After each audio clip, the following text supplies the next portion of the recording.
On today's episode of Defunct History, we'll begin to explore some of the top mall stores that no longer exist in this new miniseries. Now, if the store you have in mind did not make the list, there will be further episodes in this series, so make sure to click on the subscribe button below, and also let us know in the comments section which store you think should make this series. Number 1, Suncoast Motion Picture Company. What Blockbuster was to movie rentals in the 1990s and early 2000s, Suncoast was to buying those movies. If you stepped foot in a mall in the 1990s, there was a good chance you visited a Suncoast video location in the US.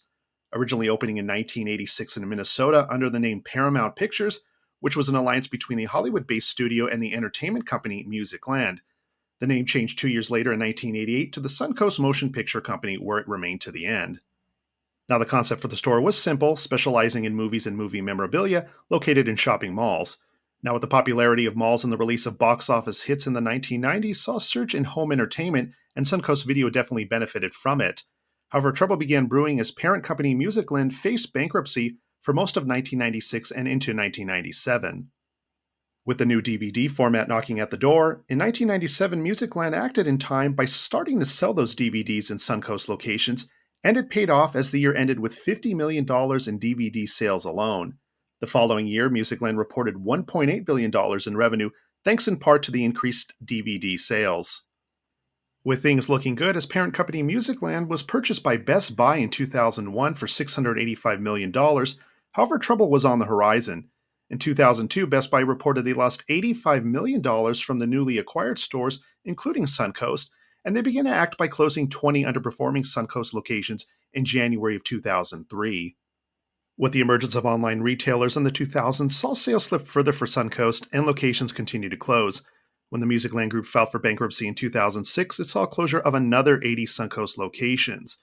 As Suncoast Video attempted to navigate the mid-2000s, it was clear things were not looking good, with the final blow occurring on December 26, 2009, when it was announced 150 Suncoast stores nationwide would close for good. And with that, the 2000s claimed yet another retailer from the past.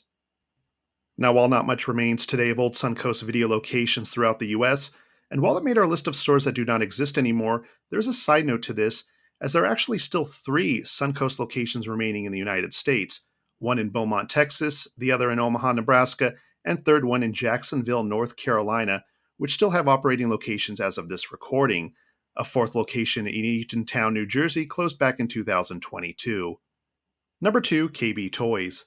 Now, if you were a kid in the 1990s, odds are you visited one of the over 1,000 KB Toys locations, or at the very least received something that was purchased at one. KB Toys was founded in 1922 and was originally opened as a candy store before going into the toy business in 1946. In 1973, the company became a shopping mall-based toy retailer and was one of the fastest-growing toy chains in the late 1970s. With the original owners selling in the early 1980s to the Melville Corporation, the company saw massive expansion that decade. In the early 1990s, KB Toys began to emerge as Toys R Us' main competitor as it began to expand its mall locations and opening stores, also known as KB Toy Works, which were larger than regular stores and sold both current and closeout toys. In 1996, Consolidated Stores Corp., known today as Big Lots, purchased KB Toys for $315 million. Over the next several years, KB did extremely well, including $1.6 billion in sales in 1998. The same year, their merchandise website was launched, and they changed the store logo that year as well to the abbreviated KB Toys. However, trouble was on the horizon entering into the 2000s with the massive spending spent on KBKids.com and a decrease in video game sales at KB Toys locations. By the summer of 2000, Consolidated Stores announced its plan to sell KB Toys. The company was sold to Bain Capital for $305 million at the end of the year 2000, and the company began to focus more on video game sales. However, the struggle continued, and KB saw massive competition during the 2003 Christmas season, as well as expensive leases and a decline in customer satisfaction. With $300 million in debt, the company filed for bankruptcy protection in 2004 and closed more than 600 stores, laying off 3,000 employees in the process. The downward slide continued for KB Toys even after exiting bankruptcy in the summer of 2005. Sales and foot traffic at mall locations continued to suffer over the next several years, as well as growing competition, including from online retailers, led to the company filing again for Chapter 11 on December 11, 2008. Locations began going out of business sales that month, and final locations closed on February 9, 2009. And with that, the 2000s claimed yet another retailer from the past.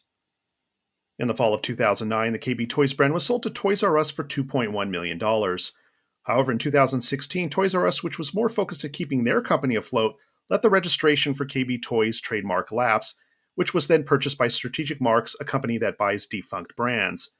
With Toys R Us filing for bankruptcy in 2017 and no longer a factor, a plan was announced by Strategic Marks to open 1,000 KB Toys pop-up stores and make some of those permanent. However, that plan ultimately fell through.